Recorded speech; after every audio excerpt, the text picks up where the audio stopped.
Welcome to the weekly roundup in English. I'm your host, Najah Taha. Mauritania's Minister of Economic Affairs and Development, Abdullahi Wuld Sulaiman Wuld Sheikh Sidiya, said the latest Permanent Household Living Conditions survey showed improvements in several social and economic indicators. Monetary poverty fell from 28% in 2019 to 25% in 2025, while multidimensional poverty declined from 60% to 56%.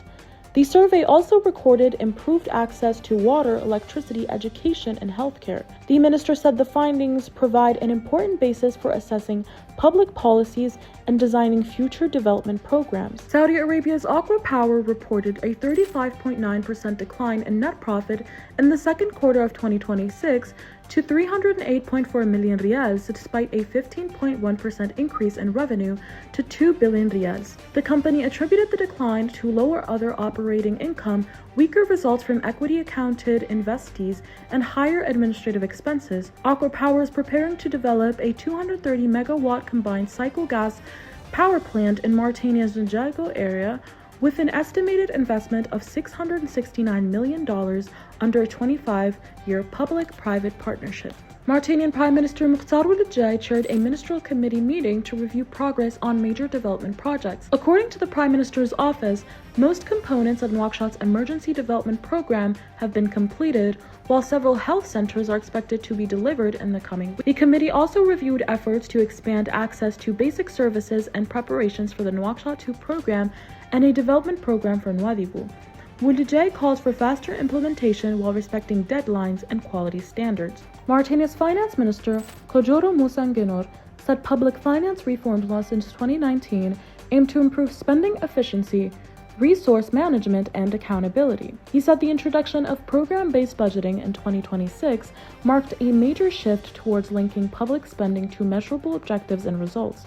The reforms also include modernizing public accounting, introducing medium-term budget planning, and digitizing financial procedures. More than 150 officials received specialized public finance training during the first half of 2026.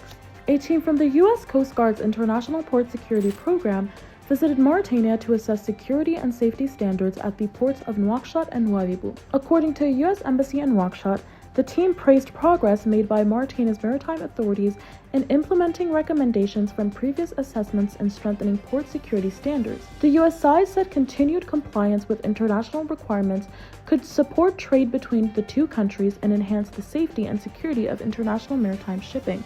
Mauritania's Ministry of Youth Empowerment, Employment, Sports and Civic Service and the International Fund for Agricultural Development in Mauritania have signed an action plan for the second half of 2026. The plan aims to strengthen the economic empowerment of young people in rural areas and includes vocational training for 730 young men and women in various professions. It also provides support for their economic integration through organized youth groups and capacity-building initiatives with the aim of creating sustainable economic opportunities and strengthening their contribution to local and national development.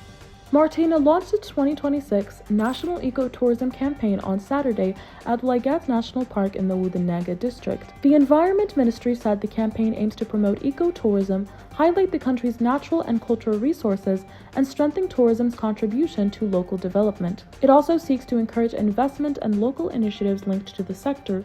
Activities included presentations highlighting several environmental sites and projects across Mauritania, including Djawling National Park, Ghaber Rishat, and the Great Green Wall Initiative. End of bulletin. For more details, follow us on our social media platforms or visit our website www.taqaddumi.mr.